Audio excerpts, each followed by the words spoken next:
Hello everyone, my name is Mrs. Odom and I will be going over the 7 elements of art.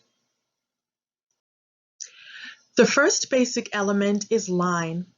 Line is the path of a point moving across the surface.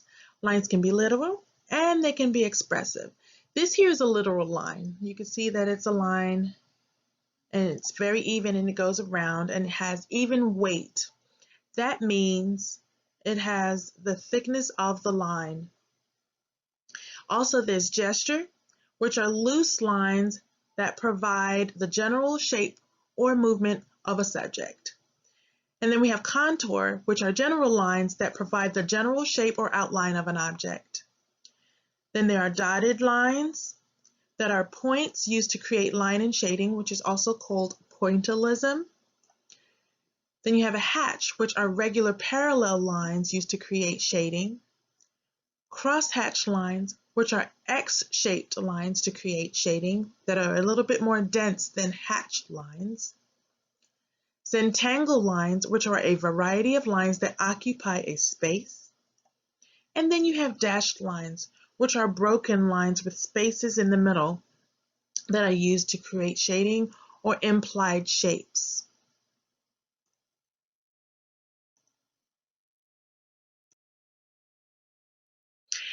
Here you have examples of some lines. There's some thick line weight here, and then there's thin line weight here. And then there are implied lines inside of the circle, and then you see where the star, it gets thicker. Here is an illustration from a comic, and then you see here the bush is more of an implied line. It's very gesture, so it's not the complete detail of the bush. You don't see all the leaves, so that's a gesture. And then you see some hatching here, and then there's some cross hatching here. You see the cross hatching goes in both directions. Hatching only goes in one direction. This is an example of gesture, and it just gives you the general idea of what the object is. So you can see that it's a woman, but you don't know what she's wearing. You don't know, her face. You just see the basic loose lines that gives you the movement and the idea of the object. This is an example of a contour line, and it's basically just the outline of that object. This is an example of Zentangle. So you have different variety of lines here. Okay, and then this is some pointillism in there, or some dots, and some thick and thin lines that changes in line weight.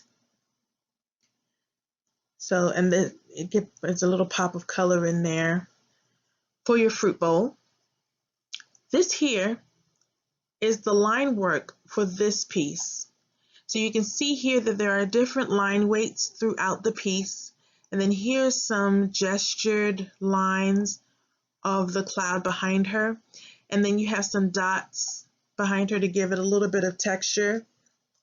And then there's hatching in her hair. And there are very thin lines to give you the idea of the pattern of her kimono. And then there's hatched lines for the octopus tentacles, and very strong scratched lines at the bottom to give texture of the bottom. And then even in the background, you have a lot of linear work here.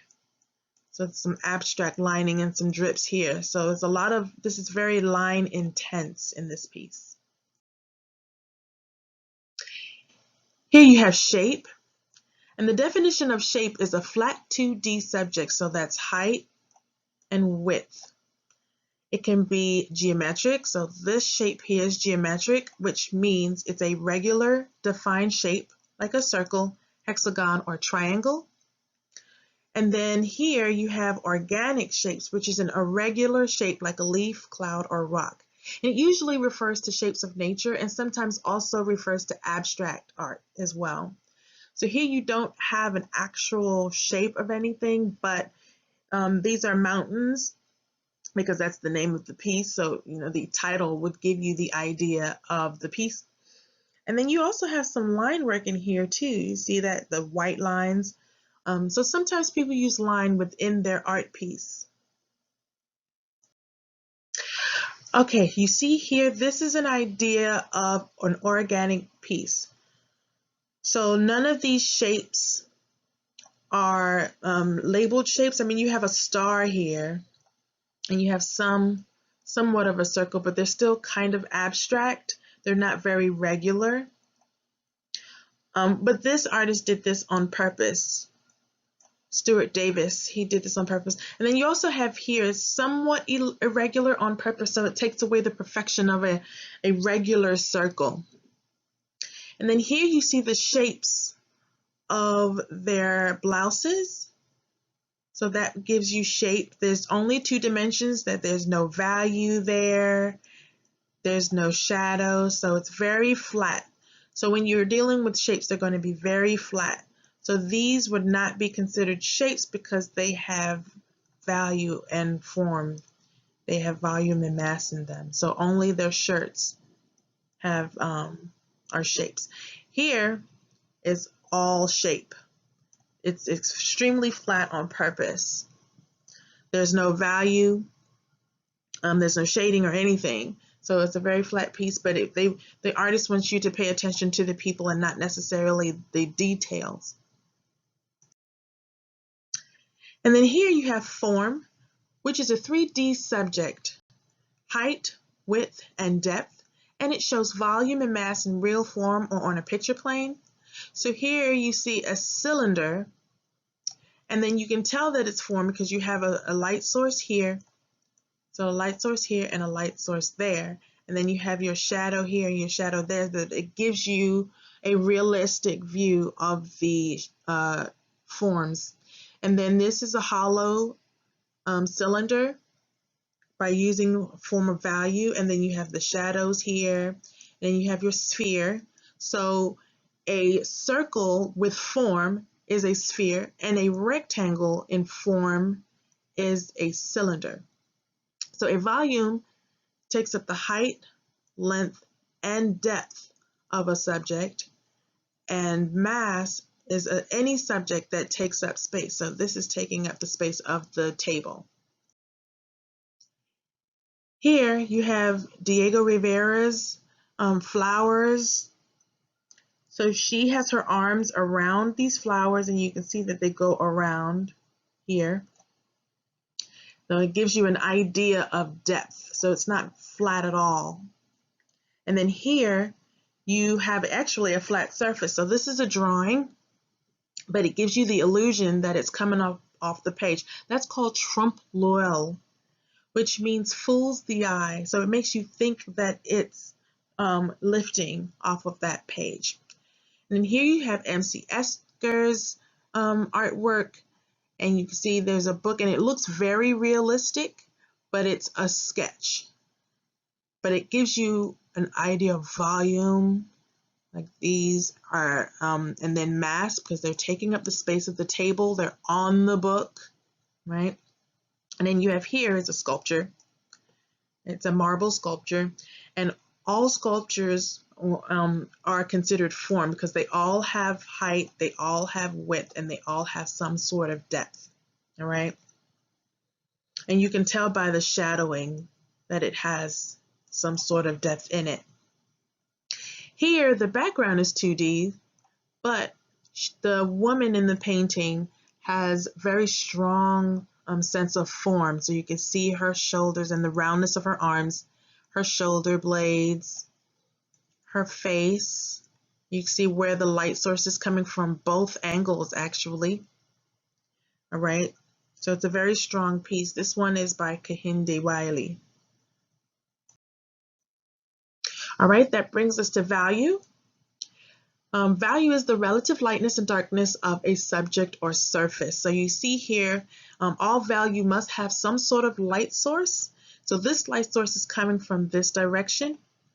And so then the shadow is on that direction, right? So the light is the lightest tone or the point where the light source hits the subject, which is this direction. And then the mid-tone is the middle or base tone of the subject, which is here, right in the middle between the light and the dark, which is the darkest tone of the subject or the shadow. So when you're dealing with value, you're not always going to deal with shadow because you have the wall here, which has no shadow at all. And then you have the table, which has no shadow. But they differentiate in value. So this is a very dark value and this is a lighter value. Here you have MC Escher again. So you have line work here, and then it goes into value, and then you have your light source. Here's your highlight, and then there's your darks, and then you even have a shadow on there. This example here is hatchwork, so they're all going in the same direction. And this example is so you can see the reference of where the light source is coming from. So the light source is here, and so there aren't any lines there. So you can see that there's a light source. And then when there's shadow, the hatching gets closer together and it's more dense. Okay, so this is a sculpture, so you can see an actual light source and then you see the shadows. Most artists actually use a reference to help them see where the light source is coming from. And then these are actual examples of the rules of lighting. So you have your light, you have your shadow, and then you have your reflected light and your cast shadow. Okay, this is an example of a value chart. So this is the darkest value or your dark. These are your midtones, and this is the highlight. And you can see that they are consistent with their tones. Okay. This painter here did an oil painting of a woman's face, and then you can see the light sources coming from above her, and it's very strong in value. So the darks are very dark and the lights are very light. And then you have the midtones in here. Next is your space. Space is the relationship of forms within a plane, picture plane, the illusion of depth in the front, around, behind, under, above another subject. So here, you don't really have a sense of depth here, but you can see Delaunay has the circles above and then next to, so it gives a sense of space.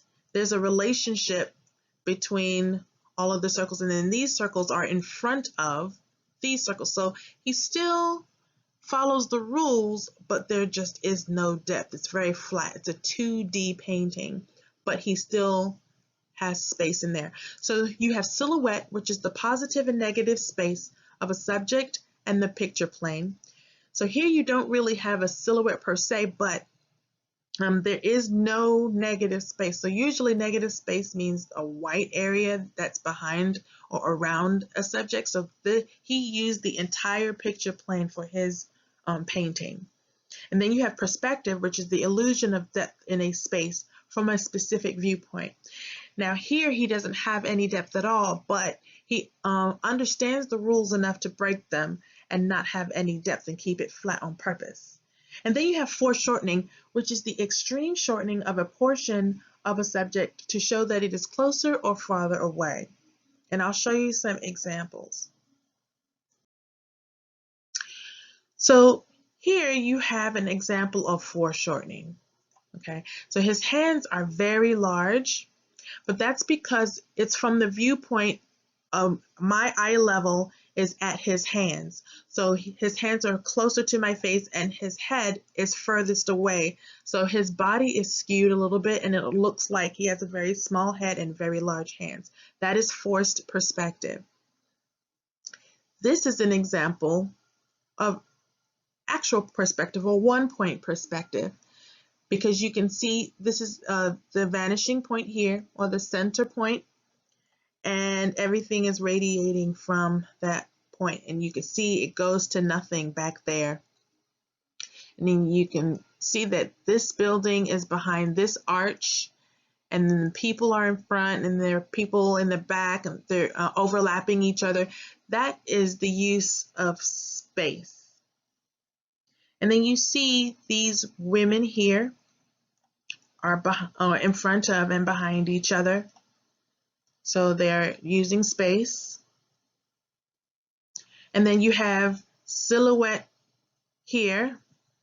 And then here he's actually using negative space. So you have negative space here, which is the white space. And then you have positive space here, which is the black bits here. So this is an example of the use of silhouette. And then this is almost like a silhouette. It's the silhouette of an object where it has no color inside of it. But you can also see that the mountains are overlapping each other. That is a use of space. Even though there's no depth, you can tell that one is in front of the other, and they're not stacked on top. So here you have a woman surrounded by baskets. Now these baskets aren't piled up, they're behind each other and they're using perspective. And then you can see the houses go off into the background. They use value and form to help you get an idea of these more detailed items are in the front, and the ones with the less detail are they recess in the back. Okay, that brings us to color. Color is what we see due to reflected light, and it depicts mood and tone. So this is a very neutral tone. It's very peaceful and nature-like. So the hue is the name of the color. So this is the color green. So that's the hue. And then the intensity is the purity or the strength of the color. So here, the strength is not that light. So that added white to the green, which is a tint. And I'm not sure if there is gray added to it, but usually when you add gray, it's a tone, and it mellows the color so it's not as intense. And then adding black is the shade. You can see that black was added here. This is considered monotone because it's all one hue. So you have different intensities of one hue. And then you have value, which is the lightness and the darkness of a color. Here you have different examples of the use of color. Mondrian here was inspired, this is a Mondrian inspired chair, and he used the primary colors to use it. So all of these hues are pure. So it's pure intensity, pure value, and the actual red, yellow, and blue color. And then here you can see the hues are quite saturated and intense here as well. Here, however, the colors are a little bit more subdued, almost as if the sun was glaring the color away a little bit, even though it still has some brightness, and you can tell that it's sunny outside, but it's not very bright and vivid, possibly to invoke more of a peaceful feeling, more joyful, as opposed to very striking. And then here is a monotone shape piece. Blue usually evokes calmness and peace. And then here are two Japanese paintings. You have the Great Wave here, which is very bold and blue and strong because it has very strong whites here. And it's very striking, but then you have here very brown and strong and dull and a little bit depressing and sad. So you can see here the difference in the two, and they were done around the same time period, but evoke very different emotions. Then you have texture, which is a physical or implied quality of a surface that represents what you can touch. So here you have a glass or a plastic sphere, and you could tell that it's a sphere because it has the reflections here of a glass ball or a marble. So some things that you can use for texture are soft, spiky, shiny, cracked, hairy, slimy, wrinkled, sharp, smooth, or any other sensory texture that you can use. An actual texture is a subject that is textured in real time. It can be touched. So In this case, this is not actual unless it had a piece of plastic or a piece of glass on top of it, so you can touch it and feel that it's actual glass on just this part here. This is simulated, which means a subject that has the illusion of texture, but the surface is flat. So the surface that's painted on is flat, but it appears that it is a round, smooth sphere. An invented texture is one that has been stylized to be slightly different from the actual texture, and we'll look at that a little bit. Okay, here you see Kehinde Wiley's piece again. So you have your invented background, but you have her simulated texture of her hair. So it's like very shiny and smooth. And then you have a simulated texture of her belt and her skin. This is also simulated, the coconut. This is invented, so the texture doesn't actually exist, but the tentacles are invented. This is also invented because it's a picture and not the actual, but if it was the actual paper on the wall, it would be actual. And this here is actual because you can touch it. All right, so that is the 7 elements of art. I'll quickly go over the project that you'll be doing later on. And in that piece, you'll have line, which is a variety of weight and types of lines, shape, variety of geometric and organic shapes, form, a variety of subjects with depth, value, variety of highlights, midtones, and shadows, space, with a variety of silhouette, subject placement, and perspective, color, with a variety of hues, intensities, and values, and texture, with a variety of actual, simulated, and invented textures. And you can see here some examples. You are free to do any of these types of examples. If you do not want to be creative, this one here is the basic one that you may use. Please label all of them, and I will give the instructions later on for this project. Okay? Thank you, and I will talk to you later.